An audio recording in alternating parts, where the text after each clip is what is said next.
Tahun berapa sih kamu ketangkap? Ketangkap ya? 2019. Pertama ketangkep. Ketangkap. Emang udah berapa kali? 2 kali. Gak? Nyokap gue sampai segitunya bela-belain. Dia sakit naik motor bela-belain buat nganter makanan buat gue. Karena dia takut gue kelaparan di dalam. Dia gak mau gue makan cadong. Dia memang tukang tato kan. Jadi iseng. Coba buka baju lu. Gue deg-degan dong bro.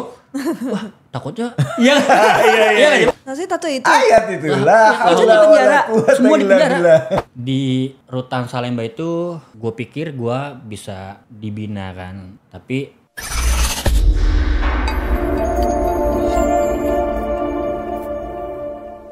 Hai pemuda Indonesia, apa kabar? Ketemu lagi, apalagi kalau bukan di podcastnya anak muda yang banyak memberi inspirasi, inisiatif, dan apapun yang kreasi yang membuat kalian semakin maju, yaitu di Rumah Pemuda. Nah, kali ini bersama saya, hostnya Dina Harimurti, dan partner host saya Arif Rashidi. Assalamualaikum warahmatullahi wabarakatuh. Waalaikumsalam. Salam pemuda.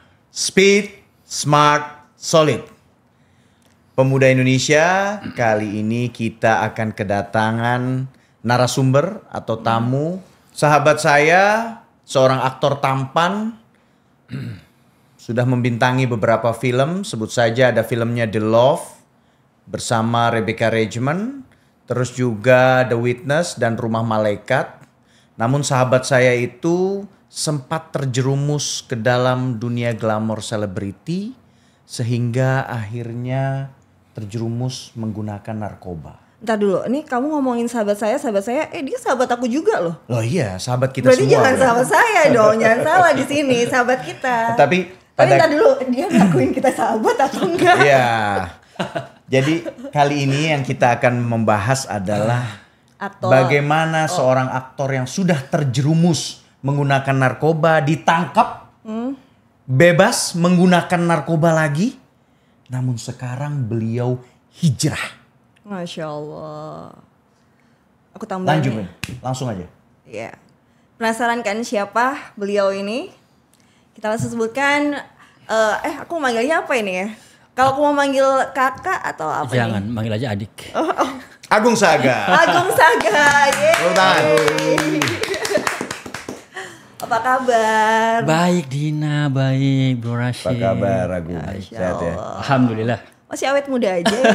Iya. Tapi kita juga awet muda juga sih. Sama sih kita. Iya, sama aja sih kita bertiga ya kan? Terima kasih udah datang di podcast Rumah Pemuda. Keren kan podcastnya kan? Gokil sih. Rumah studionya Pemuda by Riano Panjaitan. Ini tuh podcastnya para pemuda. Tagline kita pun aktivispreneur. Jadi aktivis yang memiliki jiwa entrepreneurship.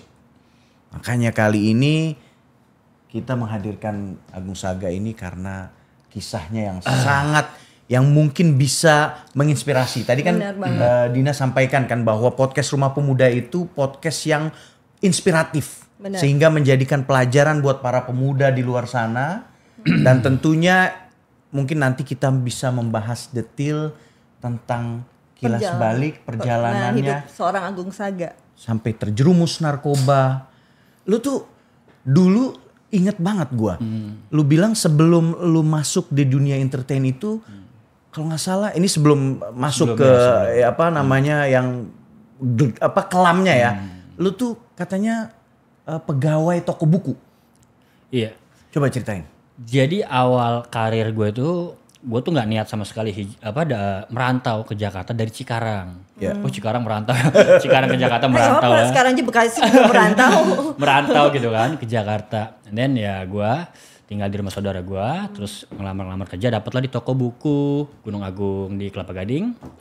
Habis itu singkat cerita ada sebuah manajemen artis yang nyuruh gue buat gabung untuk ikutan model. Zaman dulu kan ada pemilihan cover boy gitu aneka lah ya.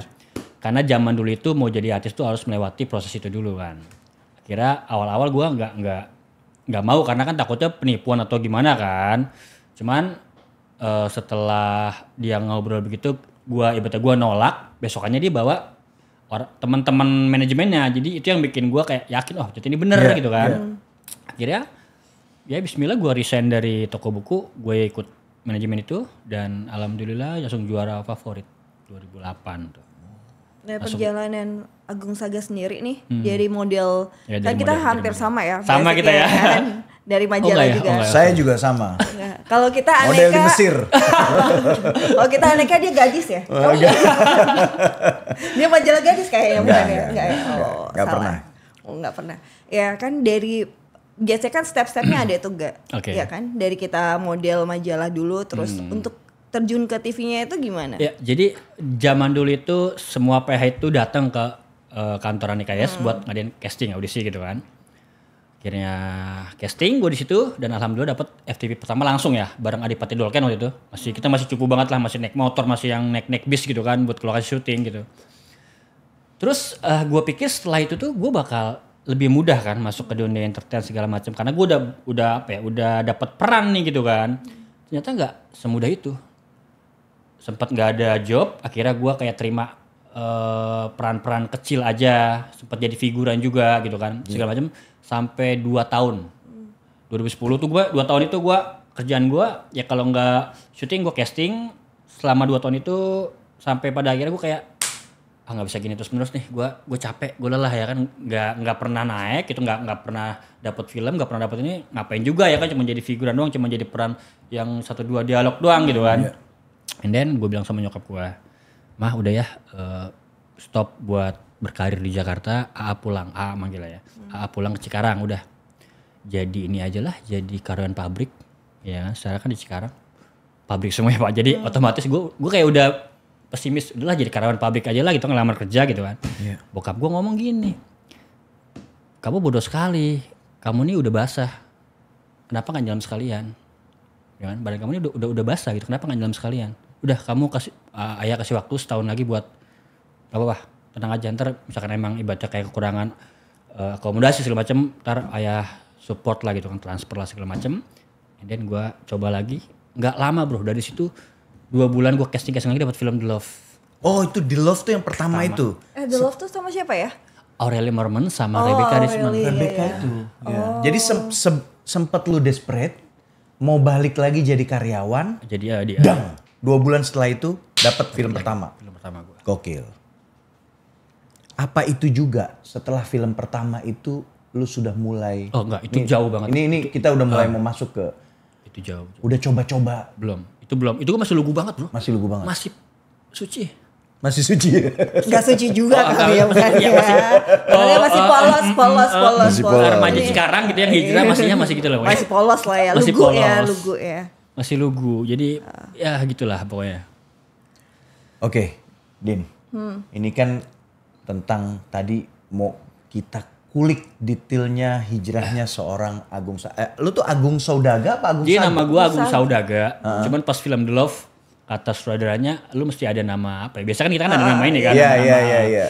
Singkat aja deh Saga. Iya. Lebih simpel. Ya udah kira Agung Saga. Ya sih, aku juga Emang kenal dia juga sama kan? Saga. Iya, sama. Enggak, pas gue pertama masuk juga katanya nama Arif itu enggak menjual.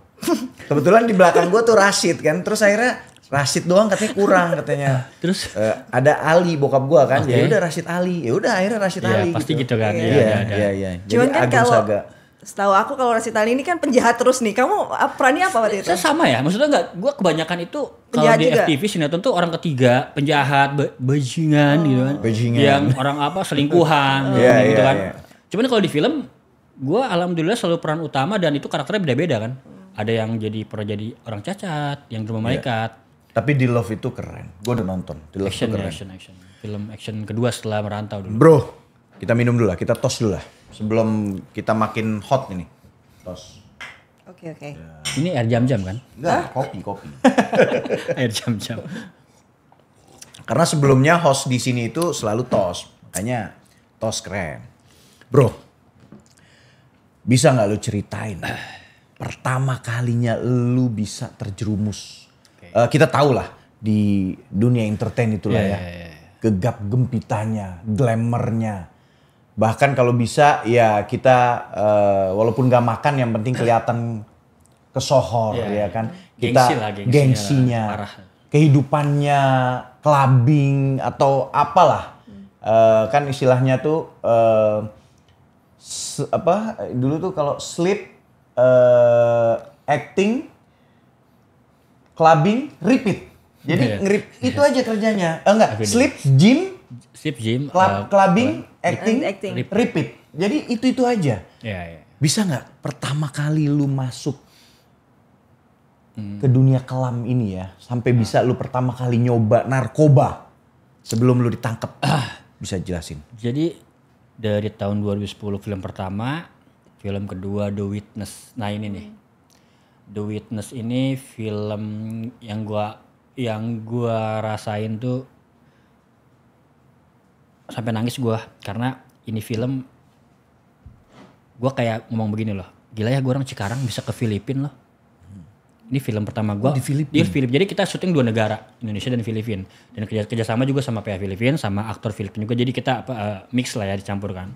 Dan ada adegan gue juga di sana, dan itu gue kayak ya Allah gitu kan, sebegini gue nggak terlalu baik gitu buat gue, kayak masih terlalu yang gak gue harapkan banget. Tiba-tiba gue masuk keluar negeri kan itu gitu wow, ya, dan ya masih Nora ya kan, belum pernah keluar negeri, gue bangga. Tapi di situ gue kenal sama kru, ada namanya situ kru ini emang orangnya asik segala macam, dan gue dekat sama dia, dan itu selalu kayak kalau apa-apa tuh gak mau jadi cekatan lah. Jadi gue kayak dia tuh kayak respect, oke lah.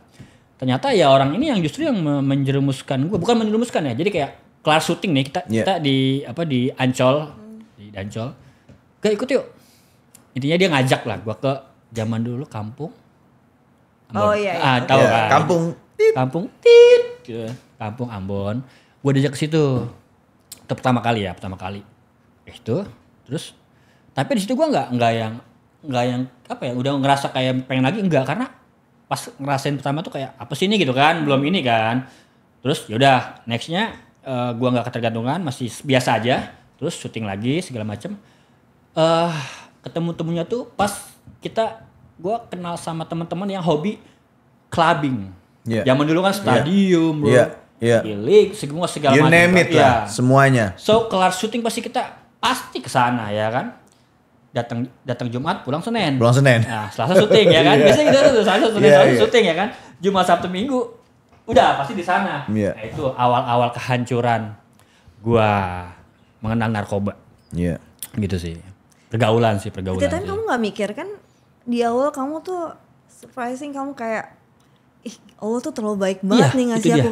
Tapi di saat yang sama juga kalau kamu notice tuh kamu dikasih ujian yang kayak kamu bakal stabil nggak sih rasa syukur kamu, ya nggak sih? Jadi gini, yang gue pelajari dari hidup gue yang kemarin tuh, bro, ketenaran ataupun kekayaan yang lu dapet kayak secara apa ya, kayak lu tiba-tiba jerek gitu kan, kayak masih kaget lah gue kan, terlena lah gue. Itu musibah sebenarnya. Iya benar. Itu musibah. Kalau kita belum tahu ini rezeki mau kita kemanain, itu musibah. Ditambah lagi lingkungan kita yang benar-benar ya kan menjerumuskan kita ke arah sana. Berarti lu kejebak di pergaulan teman-teman artis, di teman-teman entertainment ini, sehingga lu masuk. Dan tadi kan bokap lu kan sempat bilang kalau udah nyelam sekaligus basah. Apa lu juga mau sekaligus basah? Enggak. Jadi itu tuh maknanya tuh gini. Lu udah basah, kenapa lu mesti balik lagi ke Cikarang buat kerja? Jadi itu kan yang baik, positif. Yang enggak, maksudnya ketika lu menggunakan narkoba, apa lu juga berpikiran ya gue udah sekaligus basah di sini, ya udah basah sekalian. Lu mengikuti terjebak dalam kehidupan artis, kehidupan selebriti, kehidupan public figure. Enggak. Jadi narkoba itu nggak ada hubungannya sama. Bokap gue sempat ngomong gini, kan gue kan sebulan sekali lah gue pulang ke Cikarang. Bokap tuh selalu kasih nasihat gue tuh yang benar-benar kena gitu kan. Dia ngomong gini sama gue. Itu gue posisinya gue udah make ya, udah ini. Ayah cuma mau ngomong, kalau kamu sehat jangan minum obat. Gue langsung kayak, kok bokap gue tahu ya? Gue kayak parno gitu kan ya. Cuman kayak gue bawa ini kan santai. Maksudnya ya kan pergaulan di Jakarta kan ya itu kan, kamu sehat nih, misalkan kamu pakai narkoba itu kan ngapain gitu, kamu sehat aja, nggak usah pakai minum obat ya kan, orang sakit baru minum obat. Oke, gak lama dari situ gue ke Jakarta lagi, sempat ini bro, sempat kayak mengajak gue enggak gitu kan. Tapi lagi-lagi ya, misalkan kayak gue nih bergaul dengan si A, dan gue kayak ngerasa gue takut ini kan, kenal teman baru nih, sama lingkungannya bro. Jadi Iya. dan gue tipikalnya orang yang nggak enakan. Iya. Lu ngajak, ayolah bro ya gitu. Jadi kayak, Iya.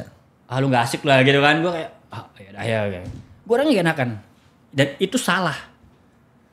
Kita mesti punya batasan ya dalam ini. Cuman waktu itu kan ya namanya masih awal-awal, ibaratnya nih rezeki lagi banyak ya kan. Iya. Film ada terus ya kan. Kayak bingung mau gimana nih duit kayak gitu kan. Udah akhirnya clubbing terus segala macem. Tahun berapa sih kamu ketangkap? Ketangkap ya 2019. Pertama ketangkep. Ketangkap. Emang udah berapa kali? 2 kali. Gak, 2 kali. Oh ya Allah. Ampun. Ampun. Makanya. Berarti kamu dari yang pertama itu kamu gak learning gitu? Maksudnya Nah. tuh kayak Tadi kita bahas ya. Gimana ya jelasinnya ya? Maaf. Lebih ke ini sih. Lebih ke gue masuk di rutan Salemba ini. Gue ngerasa belum kapok. Karena kita Gak apa-apa. Nggak apa-apa. Gak apa-apa. Tapi jangan ini aja, yang kayak tadi aja. Iya maksudnya intinya gini. Di rutan Salemba itu gue pikir gue bisa dibina kan dan segala macem. Tapi ya kita nggak pernah tahu ternyata di dalam itu ya seperti yang kita sering dengar ya mungkin teman-teman juga kan pernah dengar gitu kan. Ya ada juga lah gitu kan yang punya drugs itu di dalam tuh ada gitu kan. Dan ya ternyata ada, ya gue ibaratnya masih lagi di dalam situ kayak stres segala macam, pengalihannya kan ya udah teman ada, akhirnya masih make. Jadi belum bisa memberikan lu efek jerak ketika pertama lu ketangkep di penjara, iya kan? Harusnya itu kan penjara itu memberikan pembinaan, memberikan edukasi agar orang yang kena itu memiliki efek jerak. Yeah. Tapi ini belum bisa memberikan efek jerak karena quote and quote di dalam itu masih juga ya adalah oknum, adalah yang masih menyalahgunakan seperti itu sehingga lu belum jerah. tapi menurut aku malah bukan itu sih poin yang aku pengen tahu gitu. Kita belum pernah nih, ini pertama kali lo masuk penjara gak? Okay. Which is kamu tahu dong label penjara itu semua penjahat tuh segala bentuk penjahat ada di situ kan. Otomatis pertama nggak mungkin dong lo nggak down. Down bang. Pasti down kan. Lo yang tadi dikenal orang, artis, tenar, ganteng, oke gitu kan, tiba-tiba masuk penjara itu nggak bikin lo down yang sampai lo harusnya tuh kayaknya kepukul gitu. Itu yang poin yang gue nggak dapat gitu. Kok lo masih bisa pakai? Nah ini. Kadang kan kalau itu kita kan pasti kayak. Jadi gini. Pada saat gue masuk ke dalam penjara itu emang di otak gue kan, wah bakal dipukulin nih, bakal banyak. Emang bener-bener banyak orang sadis dan itu tuh blok narkoba tuh kayak pasar induk yang rame banget gitu kan. Satu sel itu bisa 10 orang, 15 orang satu sel. Misalkan di situ ada 25 sel, 25 kamar gitu. Nah itu isinya satu orang tuh satu sel bisa 10, 15 gitu kan, tergantung ininya lah gitu. Iya. Lingkungan di dalam itu parah. Lingkungan di tempat gue ya, di sel gue tuh parah. Malah ada tukang tato. Di dalam? Di dalam. Tukang tato. Earn money dia, bayar kita kalau nato di sana? Bayar. Oke. Bayar. Ya intinya penjara tuh apa ya? Sebenarnya bisa dibilang sadis, tapi kalau lu you have money, maybe nggak bakal terlalu Gimana? Orang juga kayak mandang lu, wah ini. Jadi masih dihargain ya. Cuman kalau lu yang bener-bener gak ada sama sekali, lu bakal jadi apa ya, kalau di dalam itu namanya korpe. Itu suruhan. Misalkan kayak beliin makan dong, namanya korpe. Beliin ini, cuciin baju gue dong. Tapi lu gak sempet jadi korpe kan? Ya kan gue ada lagi. Kan dia di sana. Gue yang nyuruh. Gue terus cuciin baju dong ya. Tapi masa gak ada momen itu sih gak? Maksudnya momen yang kayak lo lagi drop gitu, harusnya lo tuh kayak jadi gak gini, bisa. gue ngerti. Jadi gini loh, saat gue lagi drop, saat gue pikiran gue kan anjing, orang tua gue kan keluarga besar kan, manajemen gue gimana, kerjaan gue segala macam, gue stres di kamar, terus ya orang kamar kayak ngeliat kan, lu artis ya? Ya gue mau ngomong gak pun mereka kan ada bisa lihat kan. Iya. Iya bang, iya bung, orang ngomong, iya bung, sini lah, gitu lah ya biasa awal kenal. Ya di sini gitu. Terus kita ada ya kalau lo ada rezeki gitu, maksud bahasa halus lah kita buat rame-rame juga gitu kan, buat rame-rame juga ini gini. Oke, akhirnya ya gue ngasih beberapa nominal, terus dia memang tukang tato kan, jadi iseng. Coba buka baju lu. Gue deg-degan dong bro.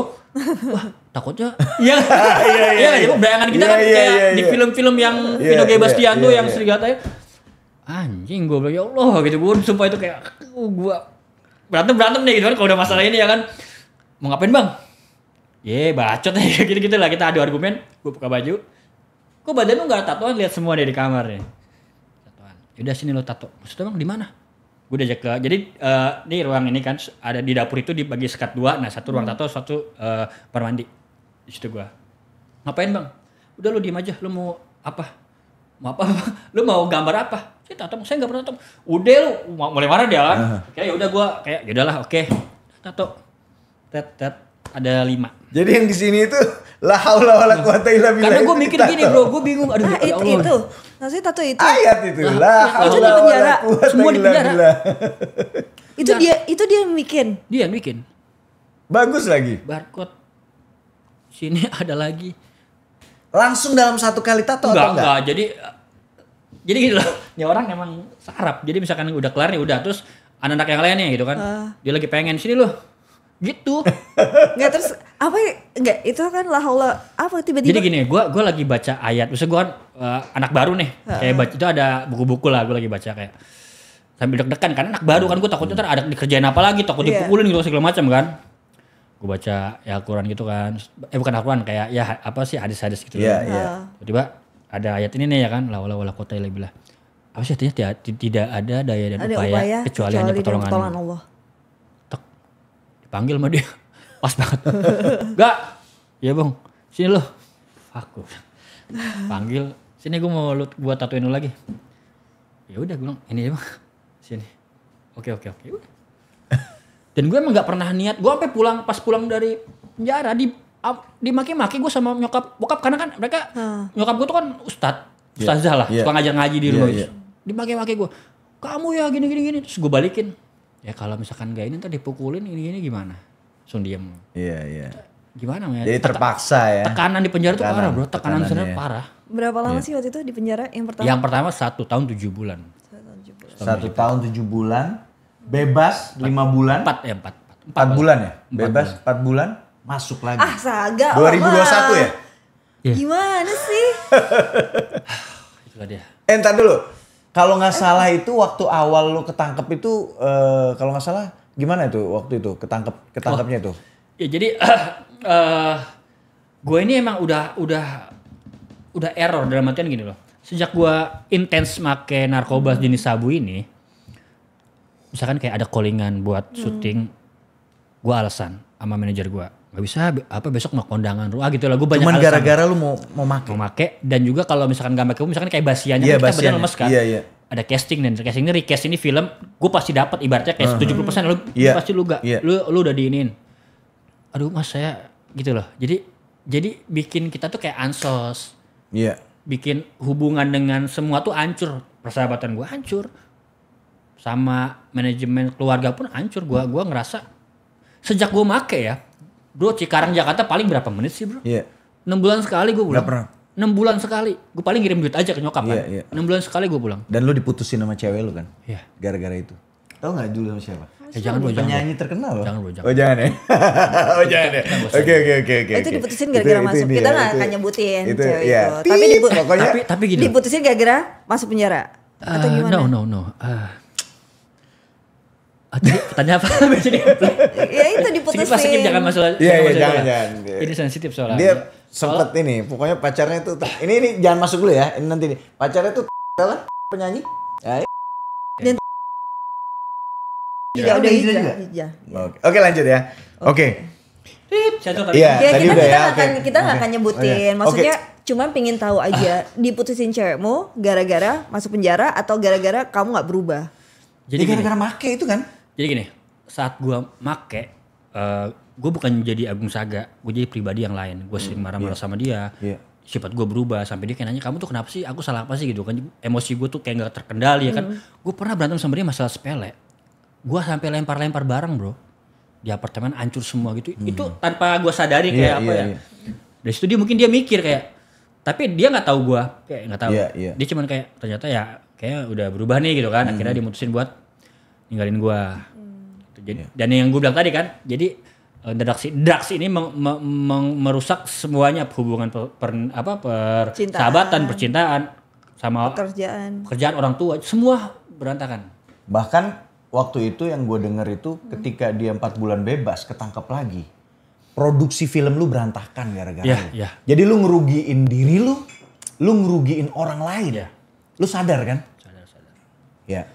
Itu lagi ada kontrak itu? Itu lagi syuting film pendek, film pendek ya. Dan belum kelar, masih ada beberapa scene lagi. Kena penalti nggak itu? Itu dia. Alhamdulillahnya produsernya baik sama gua.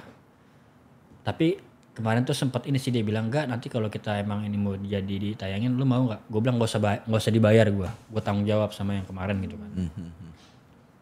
Padahal aku tuh tahu banget loh, lu tuh tipe pribadi yang menyenangkan, itu baik banget. Maksudnya tuh walaupun di luaran kayak Agung Saga ini orangnya tengil ini enggak sih sebenarnya. Aku ngeliat dia orangnya friendly, ramah, makanya agak surprising. Cuman memang aku tahu dia sempat sih bergaul dengan itu dia dunia. Jadi gue ngerasa gini loh, awal karir gue sebelum gue make drugs, gue ngerasa kenapa gue kayak casting nih, gue selalu bukannya sombong tapi selalu dapat tuh kayak 80% pasti dapat nih, 70% pasti dapat nih. Jadi kan film gue itu kan nggak terlalu banyak jedanya kan, jadi kayak dapat film dapat. Itu karena ya gue maksudnya ngerasa kayak yang lu tadi bilang tadi kan, kayak gue orangnya ini, gue juga komunikasi gue. Nah setelah gue ngerasain banget, gue jadi pribadi yang beda. Jarang mau casting, terus ketemu orang tuh kayak malu, ansos gitu kan, kayak seringnya di apartemen aja. Itu yang bikin gue kayak ternyata tuh drugs itu efeknya tuh nggak bagusnya tuh buat kedepannya, bukan buat pada saat itu, nggak buat nantinya. Karena yang ditimbulkan tuh karakter kita jadi berubah kan, jadi bukan diri kita sendiri. Tapi lu bukannya ngedalemin karakter lu di film True Heart kan? Oh enggak. Jadi gini Din, waktu kita bersama main di satu film itu, sebenarnya yang jadi pengedar narkobanya tuh gua. Dan dia ini orang. Tapi pengedar narkobanya itu, gue seorang jadi boy pengedar narkoba yang tidak memakai narkoba. Tapi kita merusak. Jadi lu gak ngedalemin karakter ini kan sehingga lu akhirnya terjerumus. Enggak. Lu inget kan 2012 kan kita syuting. 2012 ya? 2012. Lu menjadi pemakai di situ yang bener-bener akhirnya lu bisa sembuh. Bersama Om Rey Saitapi, Om Pierre Gruno, siapa lagi, Keke Harun ya kan, Gusti Randa. Mas Sayu Clara ya. Ya. Enggak kan? Bukan karena bukan. Itu film pertama lo yang lo jadi pecandu atau ada lagi? Film pertama yang jadi kenyataan. Jadi kenyataan ya. Dan gue sempat ini bro, pas gue di dalam gue kayak flashback, kayak gue pernah deja vu deh gitu kan. Deja vu, iya. Astaga film gue. Iya. Itu pas pertama masuk atau yang ada perbedaannya nggak? Kan habis itu masuk lagi ke penjara kan. Ada perbedaan dari penjara pertama kali masuk sama yang keduanya. Sehingga lu bisa bener-bener istilahnya turning point lu. Sehingga kan tadi pertama lu belum dapat efek jerak. Kedua ini lu masuk, apa turning point sehingga lu bener-bener kilas baliknya sehingga bener-bener udah stop. Emang iya dia gara-gara yang kedua. Jadi gue ketemu sama dia itu di tempat gym kemarin. Sempet nggak ngenalin tapi nggak mungkin lah mukanya dia enggak, maksudnya ya kalau berarti mukanya berubah dia ya kan bro ya kan. Nah udah sampai akhirnya dia bilang gue udah nggak mau lagi, gue tobat bro, gue bener-bener nggak akan lagi karena keluarga. Nanti lu harus ceritain ya bener-bener yang lu ceritain ke gue, nyokapnya dan lain-lain. Inilah turning pointnya sehingga kita harus tahu juga apa yang bisa menjadi pelajaran buat kita. Kan pertama lu gak ada efek jerak, kedua lu ngelakuin lagi. Apa yang bikin lu jerak sehingga lu hijrah? Cuman lebih kayak sebelum itu aku pengen tahu deh, bedanya penjara pertama, penjara kedua gimana? Sebenarnya sih sama aja ya, sama aja, penjara itu semua sama aja intinya. Tergantung kitanya. Gue pernah dengar suatu kata-kata gitu yang di dalam penjara itu. Jadi ada 2 pilihan nih. Lu mau terus-terus rusak bisa, atau lu mau bener-bener tobat sembuh bisa. Nah saat gue masuk Salemba yang kedua, gue mikir rusak udah di yang pertama udah rusak gitu. Masa iya sih yang kedua gue mau rusak lagi. Dan gue mikir kayak nyokap udah tua, gue juga mikir anjir gue udah 35, gue mesti berubah nih. Tapi itu masih kayak cuman ini doang ya, cuman baru belum yang bener-bener gue niatin itu. Kayak cuman baru omongan di hati doang. Kayaknya gue berubah deh. Oke, udah. Terus gitu. Jadi gini, di Cip Inang dulu, yang gue bilang gue pesan makanan tuh jadi kayak nggak ngerasa di dalam. Gue bisa pesan McD, bisa pesan KFC gitu kan. Dengan ya ibaratnya kita bayar lebih buat tugas juga kan buat. Nah, jadi ibaratnya kayak semua uang yang udah gue tabung habis di pertama itu. Yang kedua ini gue bener-bener ngepas lah ibaratnya. Ngepas. Bilang nol nggak, cuman kalau buat makan sehari-hari sih bisa gitu kan. Oke. Akhirnya yaudah, jadi gue makan masih bisa beli lah. Jadi tapi belinya nggak yang itu, gue beli ya di kantin gitu kan, masih di kantin kan. Oke, masih ada duit tuh. Setahun tuh.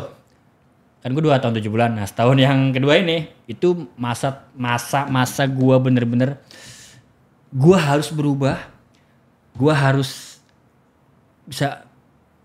bisa banggain orang tua gue. Kenapa? Karena satu hal, ada momen dimana gue nyokap gue sakit terus dia nelfon gue. AA lagi apa? Lagi bengong aja mah. Ya di sini kan kegiatannya bengong aja. Ya habis sholat, nge-gym, ya ngapain bengong aja. Oh, mama mau ke sana ya. Mau membawa makan kesukaan AA, bawa jengkol gitu kan, bawa pete gitu. Karena kan di dalam emang. Iya. Dan pada saat itu gue emang bener-bener uang habis. Jadi gue bener-bener makan cadong. Tahu kan nasi cadong, nasi penjara lah ya. Iya. Yang nasinya itu ada keras, ada kikil, gitulah. Terus sayurnya juga nggak enak. Daging cuma segini gitu kan, secuil gitu kan. Nyokap gue mau datang, tapi dia sakit. Gue tahu sakit karena dari adik gue kan, bilang adik gue, mama meriang semalam gitu kan. Udah nggak usah besuk, mau lagi sakit. Mama kangen sama AA, mama udah masak buat AA. Mama takut AA nggak bisa makan di penjara karena kemarin kan AA sempat minta uang sama mama buat, mama kepikiran. Ya gue kayak gimana ya bro, anjir nyokap gue sampai segitunya bela-belain. Bro, Cikarang Salemba tuh nggak deket bro. Iya. Mobil gue udah gue jual, dia naik motor. Bela-belain buat gue saat dia sakit, naik motor bela-belain buat gue, buat nganter makanan buat gue. Karena dia takut gue kelaparan di dalam, dia nggak mau gue makan cadong, dia naik motor gitu, naik motor ke Salemba. Gue sampai marahin nyokap gue, sampai gue bentak, nggak usah, kalau mama kesini nggak mau turun, sampai gue bentak, gue matiin. Udah gitu kan, gue niatnya udah nyokap gue nggak bakal datang. Dan gue tuh nggak pernah bentak nyokap gue, baru itu gue bentak nyokap gue karena gue kasihan lah ya badanya. Iya. Oke, nggak lama gue dipanggil bro, petugas. Ada yang besuk. Nggak mungkin ada yang besuk gue kalau misalkan kayak teman-teman gue nggak bisa kan, karena waktu itu kan masih COVID kan. Jadi cuman emang orang tua dan adik gitu yang bisa besuk. Gue mikir siapa pak? Kayaknya ibu-ibu kerudungan deh. Nyokap lu lah. Astagfirullahaladzim. Ya udah, gue turun ke bawah. Gue nyamperin nyokap gue nangis kayak nggak apa-apa. Ini gue megang nyokap gue, ya itu kayak gimana sih, meriang gitu kan. Adek gue kan emang gak bisa nganter kan, kerja semua, jadi emang gak bisa nganter. Dan maksud gue gini loh, kayak mah nanti kalau mama nyamperin AA di perjalanan kita nggak pernah tahu, misalkan mama capek pisah jatuh kan, mama nggak bisa tidur, mama kepikiran AA, gitu lah. Itu yang bikin gue bro, setelah besukan, wah gue langsung sholat bro, bener-bener apa ya, gue sholat gitu. Jadi gue kayak punya tujuan, someday gue bakal bisa bangkit lagi, gue bakal bahagiain nyokap gue. Karena saat gue terpuruk, sahabat-sahabat gue mana ada. Iya. Yang ada cuma nyokap gue gitu, dan nyokap gue juga udah tua gitu. Dan dia masih mau nyamperin gue. Itu titik balik gue sih sebenarnya di situ. Gitu ya. Itu kata-kata nyokap lu yang bisa memotivasi lu, sehingga itu disitulah titik balik, kilas balik lu. Titik balik, kilas balik gue sholat. Pokoknya gue Iya di dalam tuh kayak sharing sama nyokap gitu kan. Nah nyokap balik gitu kan, gue selalu teleponin adek gue gitu kan, lu pantau nyokap terus karena gue khawatir bro ya kan, pulang 2-3 jam lah pulang ke Cikarang itu kan jauh. Sampai dia nyampe di rumah ya gue tenang gitu kan. Udah habis itu gue bilang sama adek gue, nanti kalau someday nyokap mauin lagi anterin, lu bolos kerja aja gitu, gue nggak mau lagi nyokap sendirian kesini. Itu sih yang bikin titik balik gue kayak udahlah gue mau berubah segala macam. Sampai masih Anjir, sedih banget ya. Sampai aduh. Itu nyokap Perjuangan. berarti sendiri ya bawa motornya ya? Padahal di situ lu udah nggak punya apa-apa ya kan, bandal lu udah habis. Habis semua. Mobil lu yang Agung Saga itu udah lenyap. yang ya. mobilnya pintunya set. Iya, udah lenyap. Dan itulah yang menjadi kata-kata nyokap lu itulah yang nyokap menjadi gua ya. titik balik. Titik Turn balik. point-nya. Dan gua rasa proses pendewasaan orang kan beda-beda. Nah, gua ngerasa oke, saatnya gua berubah, saatnya gua dewasa di sini. Bro, asal lu tahu ya. Gua beli buku di koperasi itu, beli pulpen. Semua gua tulis planning jadwal gua ini sampai sekarang gua. Lu lihat gak sih kalau gua di Instagram lu di suka posting gua segala macam itu itu gua dari di dalam. Jadi gua sekarang kebiasaan, Bro. Kebiasaan kegiatan apa yang di dalam gua praktekin di luar. Kayak gym, everyday gua gym, sekarang gym. Iya, iya. Karena di dalam gue tiap hari pelampiasan gue tuh olahraga. Iya. Biar waktu cepet berlalu kan gue olahraga tiap hari gitu kan. Makan cadong. Ternyata makan cadong itu bagus bro buat diet. Iya. Padahal gue kering banget di dalam. Jadi loh sumpah. Tapi ya benar-benar sebenarnya bersyukur gak sih lo punya nyokap yang Aduh, kayak gitu? gila. Bener lo bisa bayangin gak sih kalau lo gak punya support system nyokap kayak gitu? Mungkin lo sekarang tetap Bisa mungkin- jadi. karena kan banyak ya contoh Bisa jadi. teman-teman kita ya. Sekali, 2 kali, 3 kali tetap aja bolak-balik masuk Bisa ya jadi gak sih? mungkin. Jadi gini loh, gue sempet terpuruk. Di dalam tuh gue terpuruk gitu. Gue emang nggak mau ngubungin teman-teman gue kan. Karena gue ngerasa gue yang salah gitu. Gue nggak tepatin janji sama mereka. Kalau gue nggak make lagi, ternyata gue make lagi. Dan gue nggak mau berhubungan sama sekali sama teman gue. Ya akhirnya cuman nyokap aja yang selalu lagi apa gitu kan. Jadi semangat gue tuh nyokap. Doa seorang ibu. Doa seorang, Dan alhamdulillah kan gue denger lu juga sekarang udah kembali aktivitas syuting lagi. Udah dapat project. Oh iya. Itulah doa seorang ibu. Ya, makanya tuh lihat rambutnya. rambutnya ini kemarin buat peran ini. Sebenarnya gue nggak mau. Ini buat Oh peran. jadi udah balik lagi sekarang di dunia entertain. Jadi ini ada cerita lagi nih di masalah di dunia entertain. Jadi setelah gue intinya ya gue mau berubah, gue hijrah segala macam di dalam. Gue punya planning kan, gue selalu tulis di buku gue yang itu tulis planning gue jadi PT Gym. Kenapa? Karena gue di dalam kan udah ini kan. Jadi gue juga sering baca buku dan baca artikel tentang gerakan-gerakan. Gym, Jadi udahlah gue jadi PT Gym aja. Keluar Jarak aku dari Keluar itu lu mau jadi PT Gym, iya. Udah terus gue di rumah 2 bulan di rumah itu gue tetap kan di dekat rumah juga ada tempat gym kan, jadi nge-gym terus segala macem. Gue udah nggak kepikiran mau syuting, mau casting udah nggak kepikiran. Gue mau tinggal di Cikarang, ibaratnya gitu. Gue kerja antara apapun, ya intinya gue nggak mau ninggal nyokap gue gitu kan, segala macem. Akhirnya bos manajemen gue, Stro TV, Skylar Picture itu ngabarin gue, lu udah pulang men, sini ke kantor. Ada yang pengen gue bahas sama lo. Itu gue kayak anjing, kok bisa ya? Ya gue udah ngecewain teman-teman di Mereka manajemen kantor segala macam. Akhirnya gue dibawa. Ya udah gue berangkat ke kantor. Gue digampar sayang ya, bukan digampar. Kurang apa sih gue sama lu gak? Gue emang banyak film dari dia kan, dari Iya manajemen. karena lo di Skylar terus. Iya. Kurang apa sih gue sama lu gak? Awal-awal yang lu itu kan emang dia sempat bantu gue kan. Buat bayar juga dia sempat bantu gue. Ya kurang apa gue sama lu. Sekarang gini aja deh, lu maunya gimana? Gue bakal tetap support lu. Asal lu jangan begitu lagi. Akhirnya gue bilang, enggak men, gue kayaknya gak mau di-entertain lagi deh. Karena gue gak percaya diri. udah sampaikan Nah, itu. terus gue dengar kabar orang kantor gak suka sama gue. Karena apa? Saga pasti ntar pakai lagi gitu kan. Jadi masih belum percaya penuh. Karena terakhir gue ketangkap, gue dari kantor, kita habis seru-seruan gitu kan, ya minum dikit. Besoknya gue kena. Jadi orang-orang teman-teman di kantor tuh kayak masih trauma, takutnya gitu kan. Terus kata bos gue, gue di sini bosnya. Lu gak usah pedulin mereka. Sekarang lu tunjukin aja, lu berubah.